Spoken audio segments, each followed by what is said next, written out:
How's it going, everybody? This morning I'm going to be starting the day off with some mindfulness. Just a way to wake up with the best intentions, the best step forward, the right foot forward.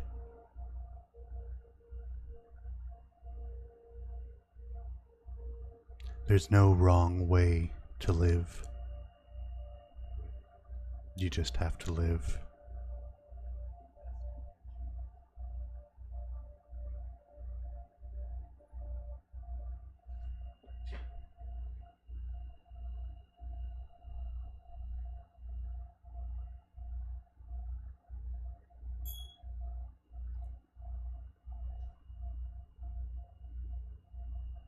And we're going to start off with a meditation.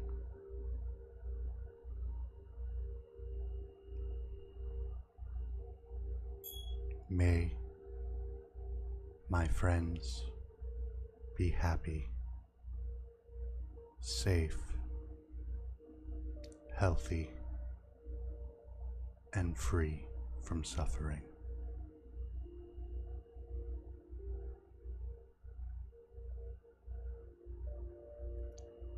May my family be safe, healthy, happy, and free from suffering.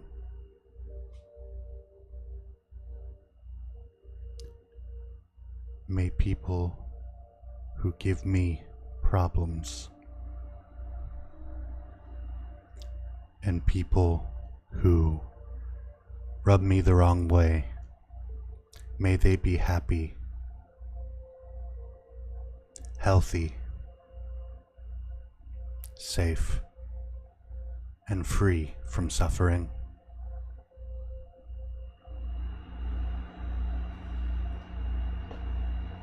May my enemies be happy, healthy, safe, and free from suffering. Good morning, Caden. I thought I would start things off a little different today. Just center my own mind.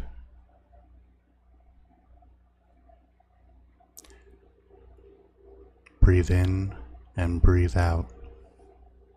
That's absolutely right.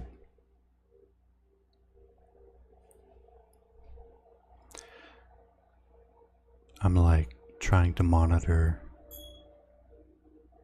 3 screens at once right now, and it's not very mindful at all. I've got this book here, The Untethered Soul, and I started it maybe half a year ago, and I really enjoyed it. It brought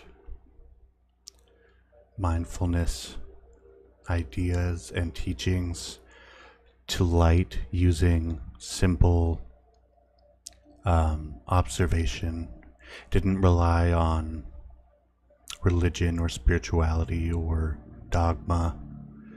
It was simply an adventure into yourself, an adventure into mindfulness, and how you can apply that to your life.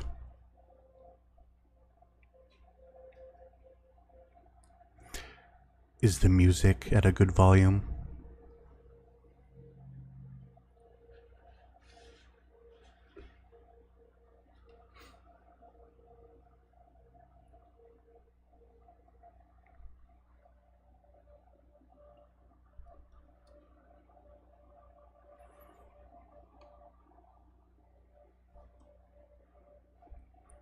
So I might get into this book now.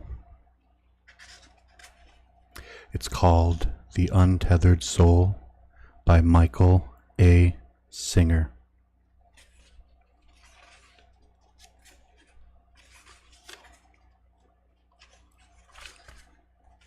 I'm going to skip the introduction because that's who I am. So it's part 1, Awakening Consciousness. Chapter 1, The Voice Inside Your Head. Shoot, I can't remember her name. What was her name? Darn, here she comes. What is it? Sally? Sue? She just told me yesterday. What's the matter with me? This is going to be embarrassing. In case you haven't noticed, you have a mental dialogue going on inside your head that never stops. It just keeps on going and going. Have you ever wondered why it talks in there? How does it decide what to say and when to say it? How much of what it says turns out to be true? How much of what it says is even important? And if you are hearing, I don't know what you're talking about. I don't have any voice inside my head. Well, that's the voice we're talking about. If you're smart, you'll take the time to step back, examine this voice, and get to know it better. The problem is you're too close to be objective. You have to step away, back, and watch it converse. While you're driving, you hear your internal conversations like, wasn't I supposed to call Fred? I should have. Oh my God, I can't believe I forgot. He's going to be so mad. He may never talk to me again. Maybe I should stop and call him right now. No, I don't want to stop the car right now. Notice that the voice takes both sides of the conversation. It doesn't care which side it takes, just as long as it gets to keep talking. When you're tired and trying to sleep, it's the voice inside your head that says, what am I doing? I can't go to sleep yet. I forgot to call Fred. I remembered in the car, but I didn't call. If I don't call now, oh, wait, it's too late. I shouldn't call him now. I don't even know why I thought about it. I need to fall asleep. Oh, shoot. Now I can't fall asleep. I'm not tired anymore, but I have a big day tomorrow, and I have to get up early. No wonder you can't sleep. Why do you even tolerate that voice talking to you all of the time? Even if what it's saying is true, and even if what it's saying is soothing and nice, it's still disturbing everything you're doing. If you spend some time observing this mental voice, the first thing you will notice is that it never shuts up. When left to its own, it just talks. Imagine if you were to see someone walking around constantly talking to himself. You'd think he was strange. You'd wonder if he's the one who's talking, and he's the one who's listening. He obviously knows what is going to be said before he says it. So what's the point? The same is true for the voice inside your head. Why is it talking? It's you who's talking, and it's you who's listening. And when the voice argues with itself, who is it arguing with? Who could possibly win?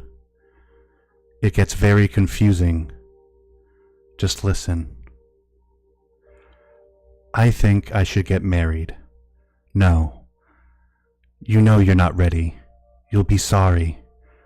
But I love him. Oh, come on. You felt that way about Tom. What if you had married him? If you watch carefully, you'll see that it's just trying to find a comfortable place to rest. It will change sides in a moment if that seems to help, and it doesn't even quiet down when it finds out that it's wrong. It simply adjusts its viewpoint and keeps on going. If you pay attention, these mental patterns will become obvious to you. It's actually a shocking realization when you first notice that your mind is constantly talking. You might even try to yell at it in feeble attempt to shut it up. But then you realize that's the voice yelling at the voice.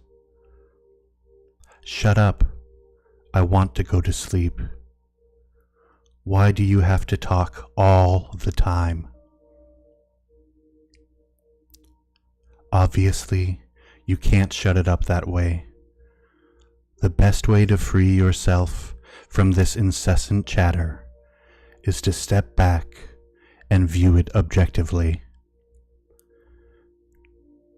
Just view the voice as a vocalizing mechanism that is capable of making it appear like someone is in there talking to you.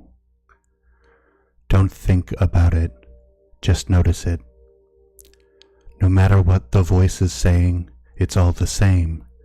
It doesn't matter if it's saying nice things or mean things, worldly things or spiritual things. It doesn't matter because it's still just a voice talking inside your head. In fact,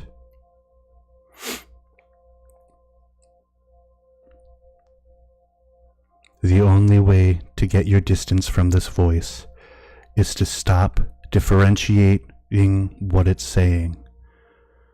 Stop feeling that one thing it says is you, and the other thing it says is not you. If you're hearing it talk, it's obviously not you. You are the one who hears the voice. You are the one who notices that it's talking. You do hear it when it talks, don't you? Make it say hello right now. Say it over and over a few times. Now shout it inside. Can you hear yourself saying hello inside? Of course you can. There is a voice talking, and there is you who notices the voice talking. The problem is that it's easy to notice the voice saying hello, but it's difficult to see that no matter what the voice says, it's still just a voice talking and you listening. There is absolutely nothing that voice can say that is more you than anything else it says. Suppose you were looking at 3 objects, a flower pot, a photograph, and a book, and then were asked, which of these objects is you?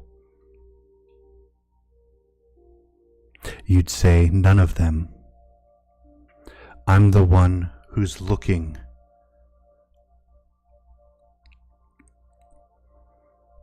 I'm the one who's looking at what you're putting in front of me. It doesn't matter what you put in front of me. It's always going to be looking at me. You see, it's an act of subject perceiving various objects. This is also true of hearing the voice inside. It doesn't make any difference what it's saying. You are the one that is aware of it. As long as you think that the one thing it's saying is you, but the other thing it's saying is not you, you've lost your objectivity. You may want to think of yourself as the part that says the nice things, but that's still the voice talking. You may like what it says, but it's not you. There is nothing more important to true growth than realizing that you are not the voice of the mind. You are the one who hears it. If you don't understand this, you will try to figure out which of the many things the voice says is really you. People go through so many changes in the name of trying to find myself. They want to discover which of these voices, which of these aspects of their personality is who they really are, and the answer is simple: none of them. If you watch it objectively, you will come to see that much of what the voice says is meaningless. Most of the talking is just a waste of time and energy. The truth is that most of life will unfold in accordance with the forces far outside of your control, regardless of what your mind says about it. It's like sitting down at night and deciding whether you want the sun to come up in the morning. The bottom line is the sun will come up and the sun will go down. Billions of things are going on in this world. You can think about it all you want, but life is still going to keep on happening. In fact, your thoughts have far less impact on this world than you would like to think. If you're willing to be objective and watch all of your thoughts, you will see that the vast majority of them have no relevance. They have no effect on the body or anything except you. They are simply making you feel better or worse about what is going on now, what has gone on in the past, or what might go on in the future. If you spend your time hoping that it doesn't rain tomorrow, you are wasting your time. Your thoughts don't change the rain. You will someday come to see that there is no use for that incessant internal chatter, and there is no reason to constantly attempt to figure everything out. Eventually, you will see that the real cause is not life itself. It's the commotion the mind makes about life that really causes problems. Now, this raises a serious question.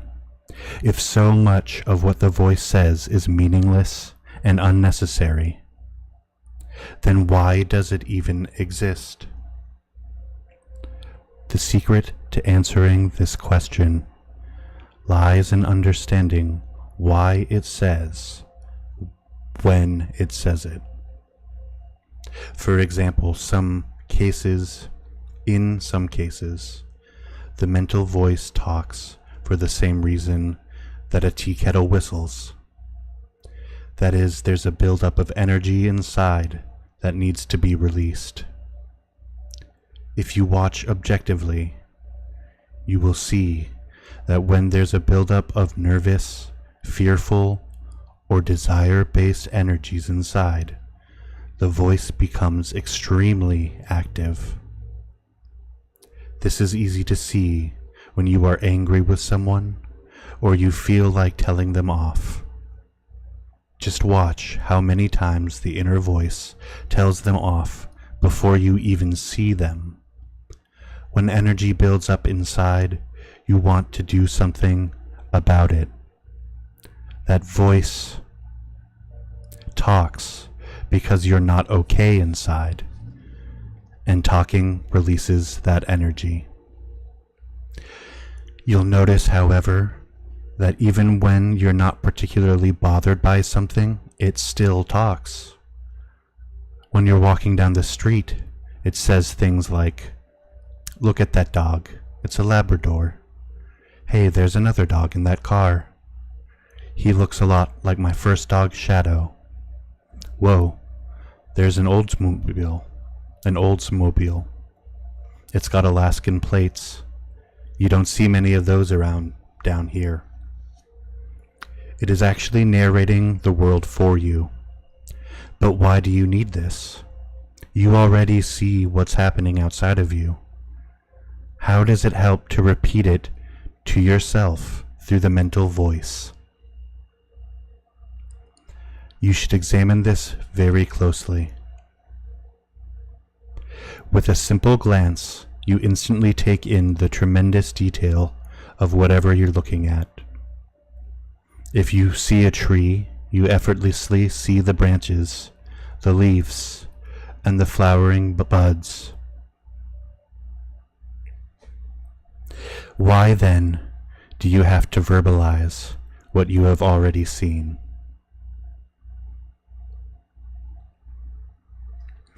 Look at that dogwood. The green leaves are so beautiful against the white flowers. Look how many flowers there are. Wow, it's so full. What you'll see if you study this carefully is that the narration makes you feel more comfortable with the world around you. Like backseat driving, it makes you feel as though things are more in your control. You actually feel like you have some relationship with them. A tree is no longer just a tree in the world that has nothing to do with you. It is a tree that you saw, labeled, and judged.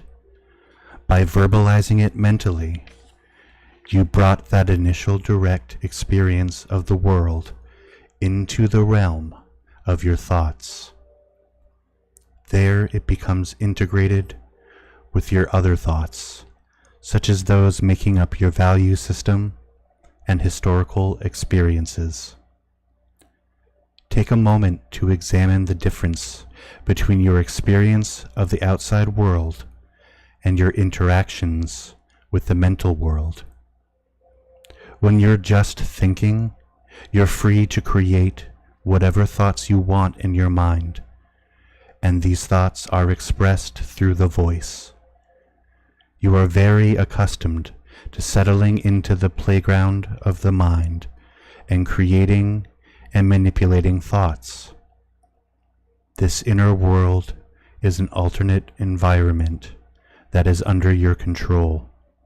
The outside world, however, marches to its own laws. When the voice narrates the outside world to you, those thoughts are now side by side, in parity with all your other thoughts. All these thoughts intermix and actually influence your experience of the world around you.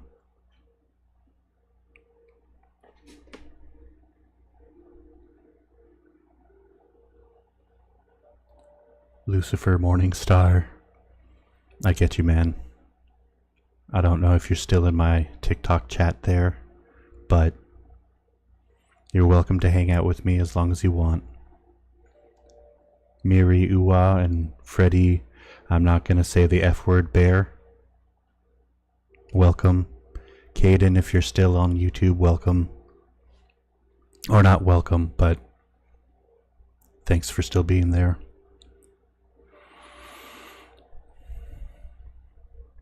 What you end up experiencing is really a personal presentation of the world according to you, rather than the stark, unfiltered experience of what is really out there. This mental manipulation of the outer experience allows you to buffer reality as it comes in. For example, there is a myriad of things that you see at any given moment, yet you only narrate a few of them. The ones you discuss in your mind are the ones that matter to you. With this subtle form of pre-processing, you manage to control the experience of reality so that it all fits together inside your head. Your consciousness is actually experiencing. I just lost my place. I apologize. Your consciousness is actually experiencing your mental model of reality, not reality itself. You have to watch this very carefully because you do it all the time. You're walking outside in the winter. You start to shiver, and the voice says, "It's cold." Now, how did that help you? You already knew it was cold. You're the one who's experiencing the cold. Why is it telling you this?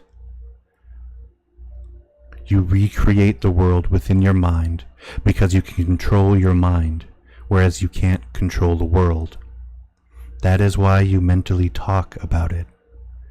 If you can't get the world the way you like it, you internally verbalize, judge, complain about it, and then decide what to do about it. This makes you feel more empowered. When your body experiences cold, there may be nothing you can do to affect the temperature. But when your mind verbalizes, "It's cold," you can say, "Well, we're almost home. Just a few more minutes." Now you feel better. In the thought world, there's always something you can do to control the experience. Basically, you recreate the world, the outside world, inside of yourself, and then you live in your mind. What if you decided not to do this? If you decide not to narrate and instead just consciously observe the world, you will feel more open and exposed. This is because you really don't know what will happen next. And your mind is accustomed to helping you. It does this by processing your current experiences in a way that makes them fit with your views of the past and visions of the future. All of this helps to create a semblance of control. If your mind doesn't do this, you simply become too uncomfortable. Reality is just too real for most of us, so we temper it with the mind. You will come to see that the mind talks all of the time because you gave it a job to do. You use it as protection mechanism, a form of defense. Ultimately, it makes you feel more secure. As long as that's what you want, you will be forced to constantly use your mind to buffer yourself from life instead of living it. This world is unfolding and really has very little to do with you or your thoughts. It was here long before you came, and it will be here long after you leave. In the name of attempting to hold the world together, you're really just trying to hold yourself together. True personal growth is about transcending the part of you that is not okay and needs protection. This is done by constantly remembering that you are the one inside that notices the voice talking. That is the way out.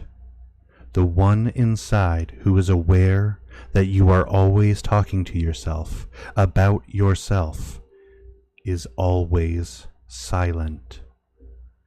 It is a doorway to the depths of your being, to be aware that you are watching the voice talk is to stand on the threshold of a fantastic inner journey.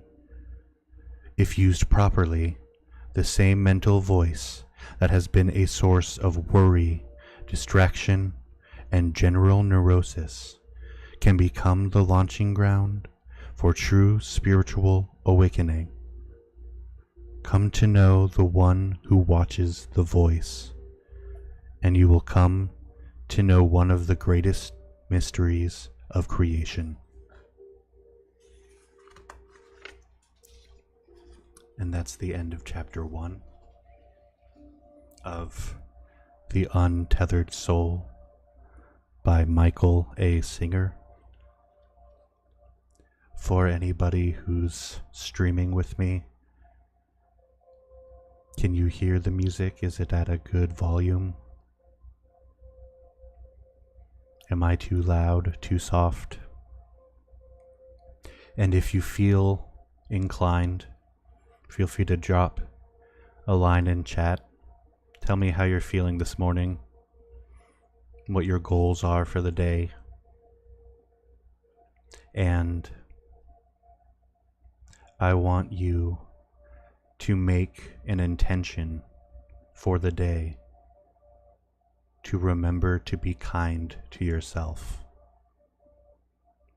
especially if you feel like you don't deserve it.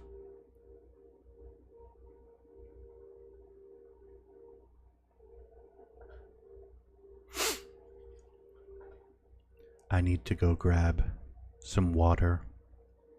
I will be right back.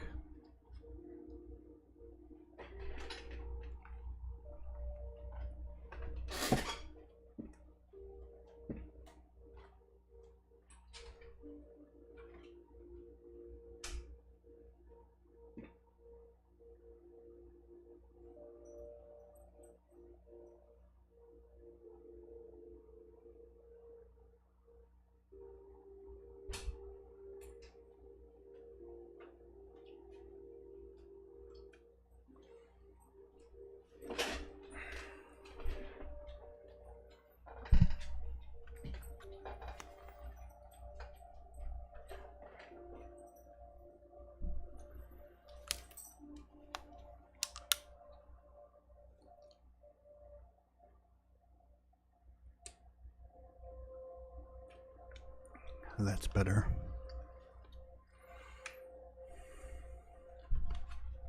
Sorry about that.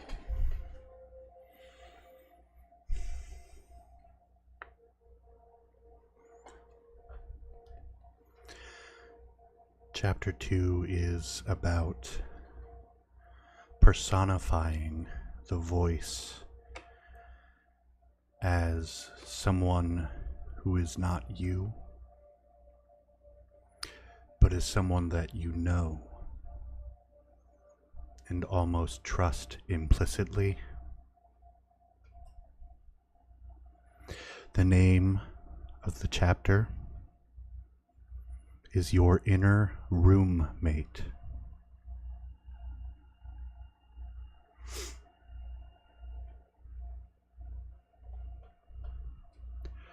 Your inner Your inner growth is completely dependent upon the realization that the only way to find peace and contentment is to stop thinking about yourself. You're ready to grow when you finally realize that the I who is always talking inside will never be content. It always has a problem with something. Honestly, when was the last time you really had nothing bothering you? Before you had your current problem, there was a different problem. And if you're wise, you will realize that after this one's gone, there will be another one. The bottom line is, you'll never be free of problems until you are free from the part within that has so many problems. When a problem is disturbing you, don't ask what should I do about it? Ask, what part of me is being disturbed by this? If you ask, what should I do about it, you've already fallen into believing that there is really a problem outside that must be dealt with. If you want to achieve peace in the face of your problems, you must understand why you perceive a particular situation as a problem. If you're feeling jealousy, instead of trying to see how you can protect yourself, just ask, what part of me is jealous? That will cause you to look inside and see that there is a part of you that's having a problem with jealousy. Once you clearly see the disturbed part, then ask, who is it that sees this?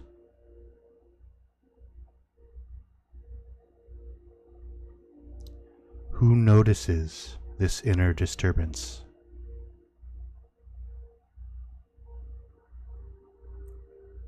Asking this is the solution to your every problem. The very fact that you can see the disturbance means that you are not it. The process of seeing something requires a subject-object relationship. The subject is called the witness because it is the one who sees what's happening. The object is what you are seeing, in this case, the inner disturbance. This act of maintaining objective awareness of the inner problem is always better than losing yourself in the outer situation. This is the essential difference between a spiritually minded person and a worldly one. Worldly doesn't mean that you have money or stature. Worldly means that you think the solution to your problems is in the world outside. If you think that you change things outside, you'll be okay. But nobody has ever truly become okay by changing things outside. There's always the next problem. The only real solution to your inner problems is in the world outside.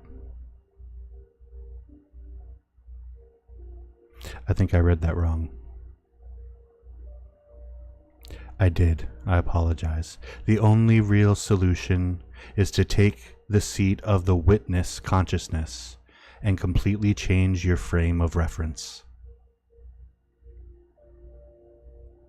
Good morning, Skippy. Good morning, 0101 and Rippled Horizon. Thank you for joining me in my morning meditations here. We're reading The Untethered Soul.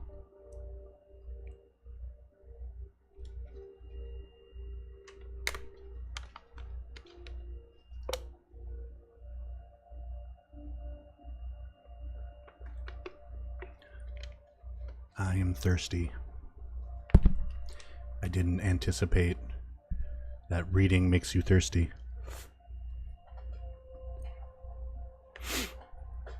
To attain true inner freedom, you must be able to objectively watch your problems instead of being lost in them. No solution can possibly exist while you're lost in the energy of a problem. Everyone knows you can't deal well with the situation if you're getting anxious, scared, or angry about it. The first problem you have to deal with is your own reaction. You will not be able to solve anything outside until you own how the situation affects you inside. Problems are generally not what they appear to be. When you get clearer enough, you will realize that the real problem is that there is something inside of you that can have a problem with almost anything.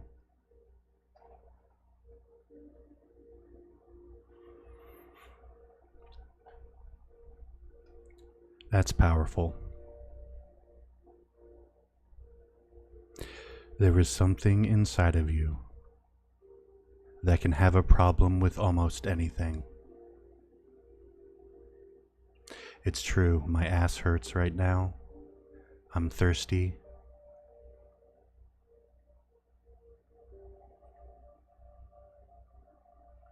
I'm stiff.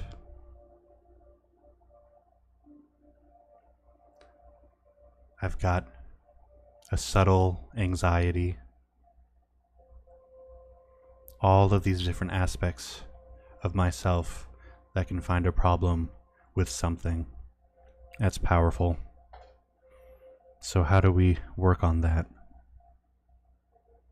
Oh, and here it is. Next sentence. The first step is to deal with that part of you. Great. This involves a change from outer solution consciousness to inner solution consciousness. You have to break the habit of thinking that the solution to your problems is to rearrange things outside. The only permanent solution to your problems is to go inside and let go of the part of you that seems to have so many problems with reality. Once you do that, you'll be clear enough to deal with what is left.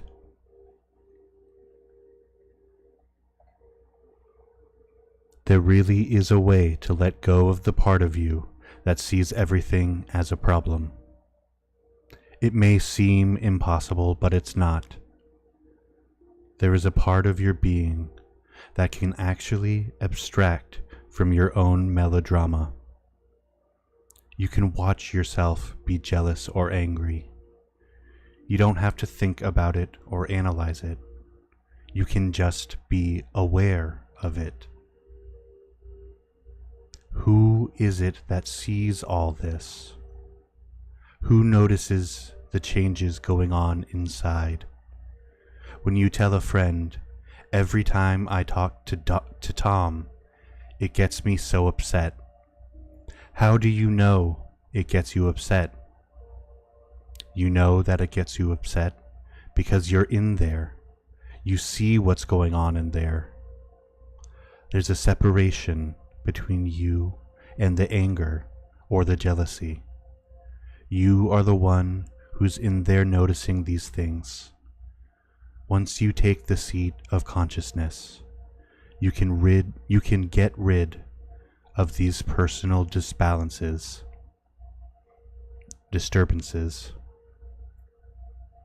You start by watching. Just be aware that you are aware of what's going on in there. He says it's easy. Ha!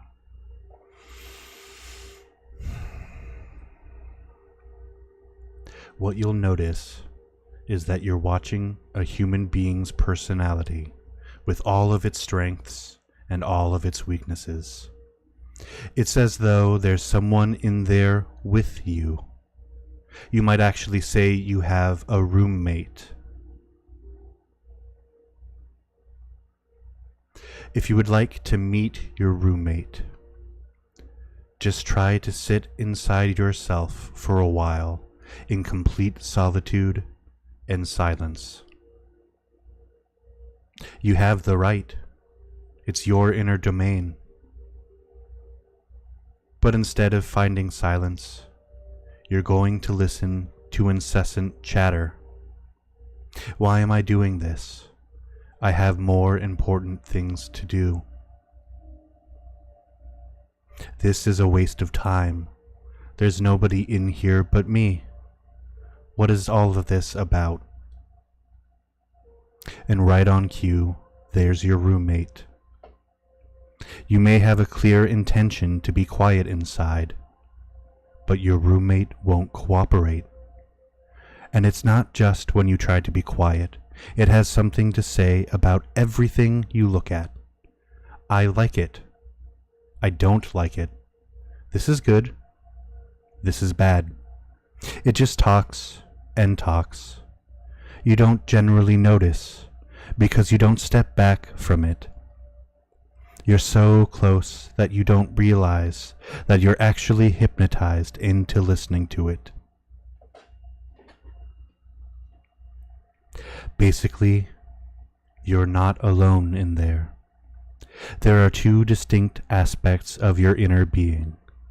The first is you, the awareness, the witness, the center of your willful intentions. And the other is that which you watch. The problem is, the part of you watch never shuts up.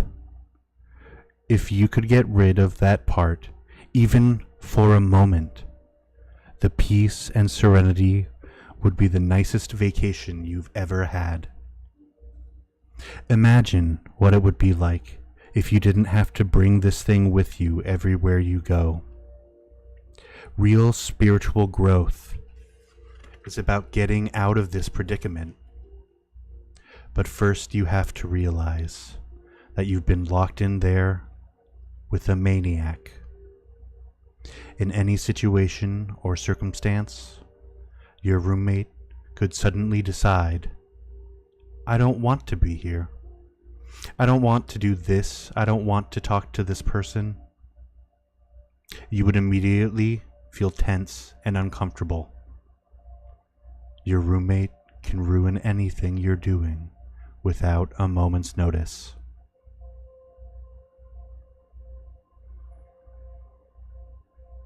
It could ruin your wedding day, or even your wedding night.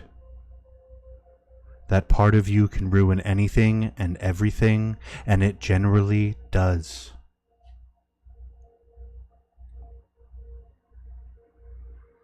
You buy a brand new car and it's beautiful, but every time you drive it, your inner roommate finds something wrong with it.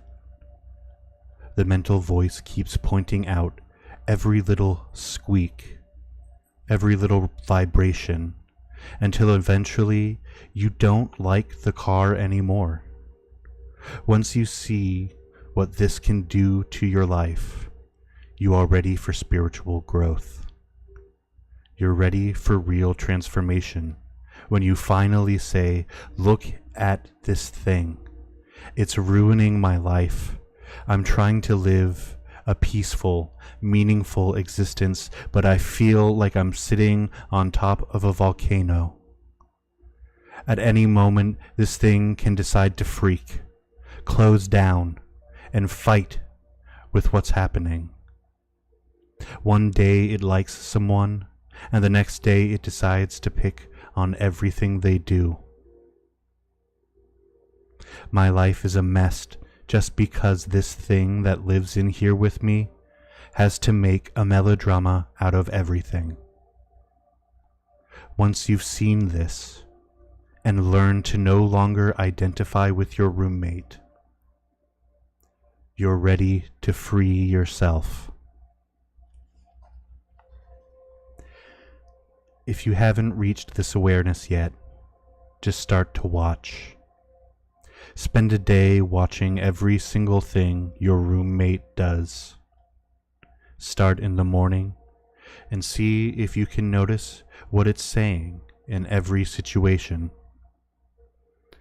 Every time you meet somebody, every time the phone rings, try just to watch. A good time to watch it talk is while you're taking a shower. Just watch what that voice has to say. You will see that it never lets you just take a peaceful shower. Your shower is for washing the body, not for watching the mind talk nonstop. See if you can stay conscious enough throughout the entire experience to be aware of what's going on. You'll be shocked by what you see. It just jumps from one subject to the next. The incessant chatter seems so neurotic that you won't believe it's always like that. But it is. You have to watch this if you want to be free of it. You don't have to do anything about it. But you have to get wise to the predicament you're in. You have to realize that somehow you've ended up with a mess for an inner roommate. If you want it to be peaceful in there, you're going to have to fix the situation.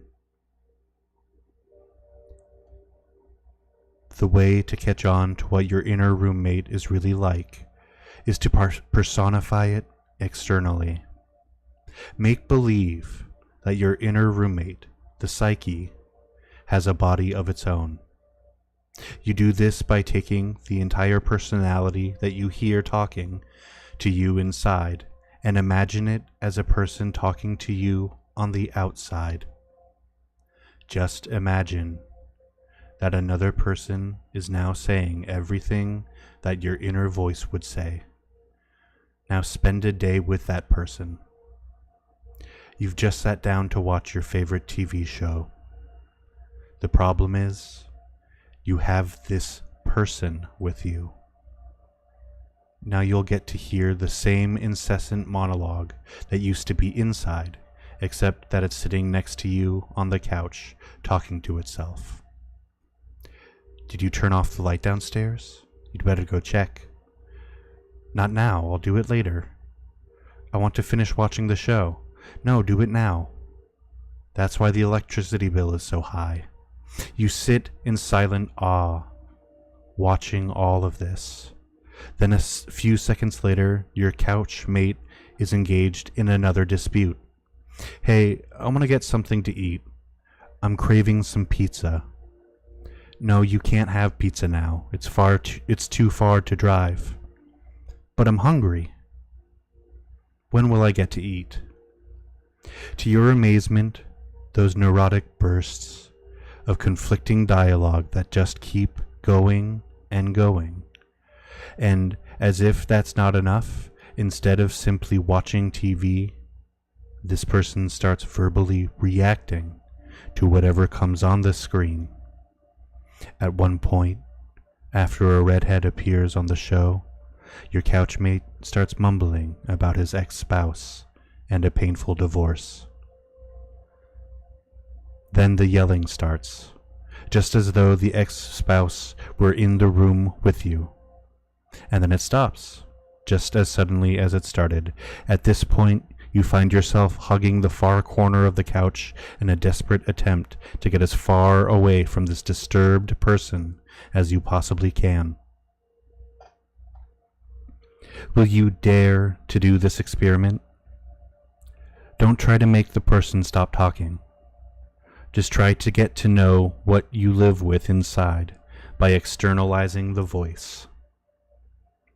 Give it a body and put it out there in the world just like everybody else. Let it be a person who says on the outside exactly what the voice of your mind says inside. Now make that person your best friend.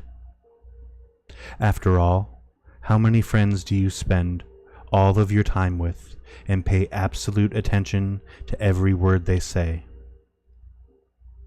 How would you feel if someone outside really started talking to you the way your inner voice does?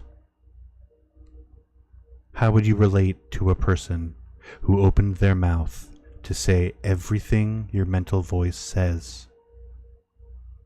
After a very short time period, you would tell them to leave and never come back. But when your inner friend continuously speaks up, you don't ever tell it to leave. No matter how much trouble it causes you, you listen. There's almost nothing that voice can say that you don't pay full attention to. It pulls you right out of whatever you're doing, no matter how enjoyable, and suddenly you're paying attention to whatever it has to say. Imagine that you're in a serious relationship and are about to get married. You're driving to the wedding and it says, maybe this is not the right person. I'm really getting nervous about this. What should I do? If someone outside of you said that, you'd ignore them. But you feel you owe the voice an answer. You have to convince your nervous mind that this is the right person, or it won't let you walk down the aisle. That's how much respect you have for this neurotic thing inside of you.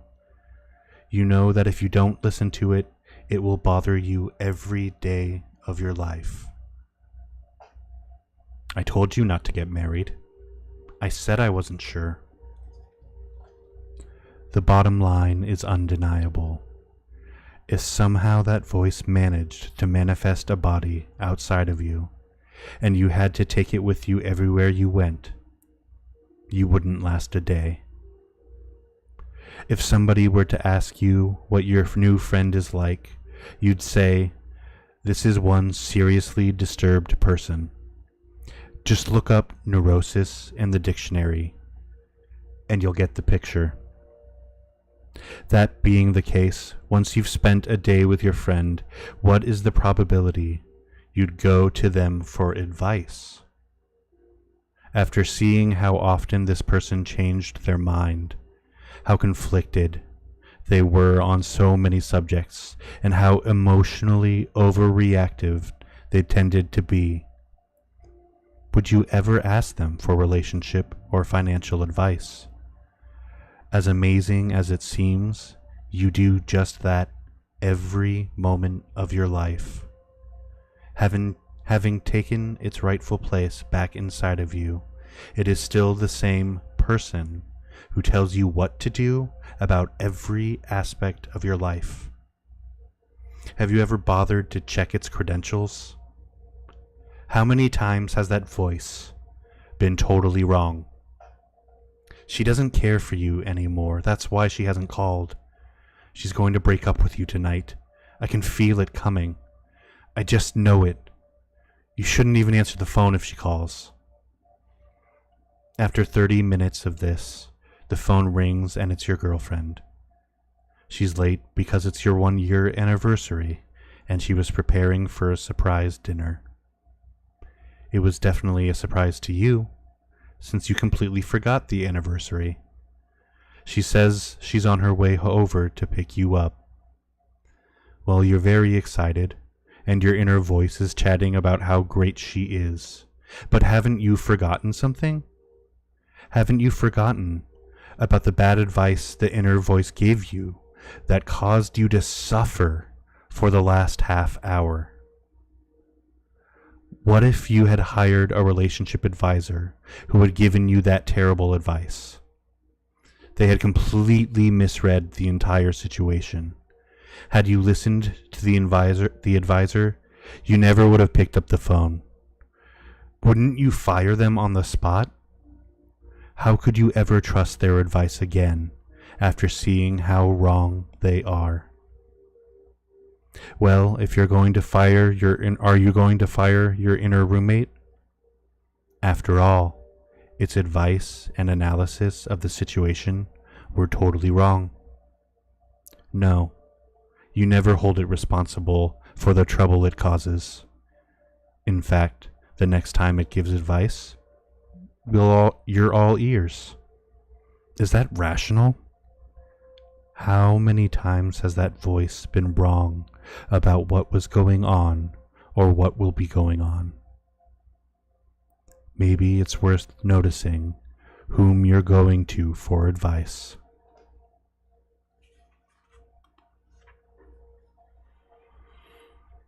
When you've sincerely tried these practices of self-observation and awareness, you'll see that you're in trouble.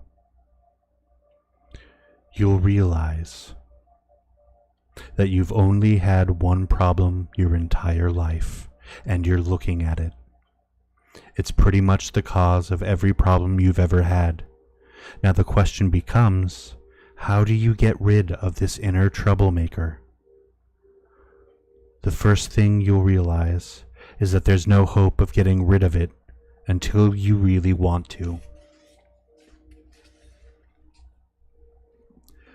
Once you've watched your roommate long enough to truly understand the predicament you're in, you really have no basis for practices that help you deal with the mind. Once you've made the decision to free yourself from the mental melodrama, you are ready for teachings and techniques. You will now have a real use for them. You will be relieved to know that you are not the first person to have this problem. There are those who have gone before you who found themselves in the same situation.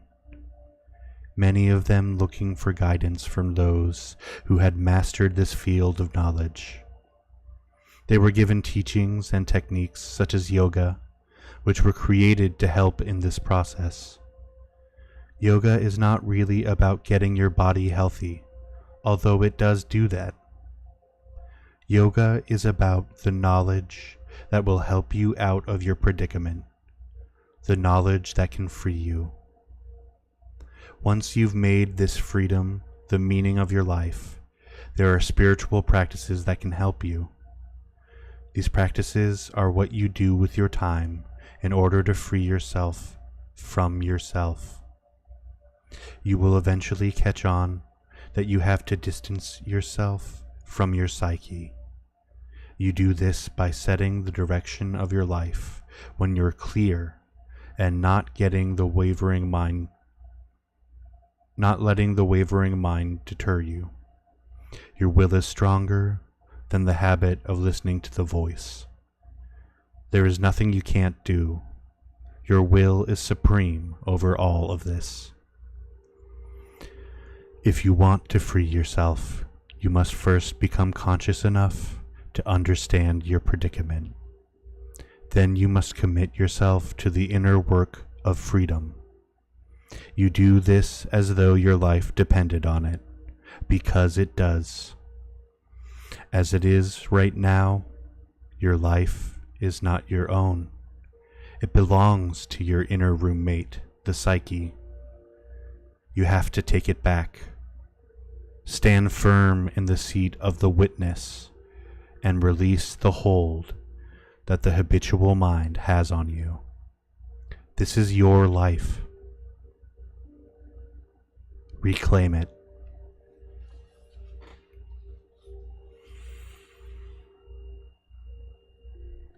Again, this is The Untethered Soul, the journey beyond yourself.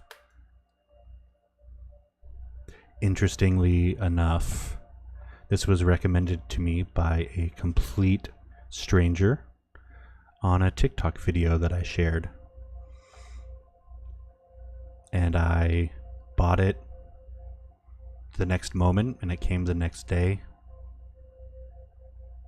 And I started reading it, and just these 2 chapters that I've shared with you this morning got me excited to the core of my being, because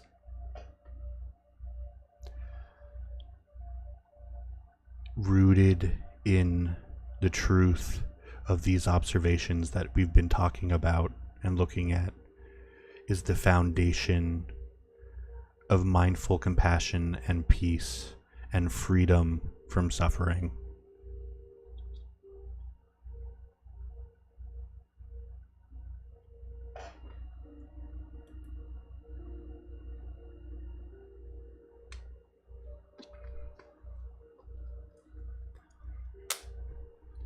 I want to thank you guys for helping me remain focused and calm this morning.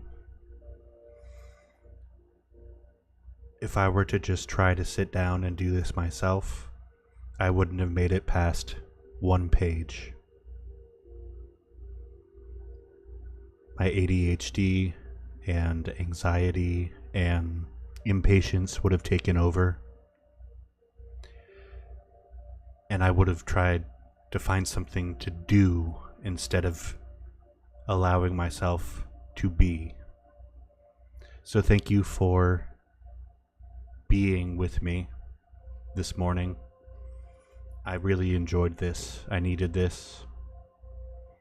I hope that your day is full of happiness and that you're safe and healthy, and may you be free from suffering. I'm going to let you go now. Or let me flip that around. I'm going to go now. But hopefully, if you enjoyed this,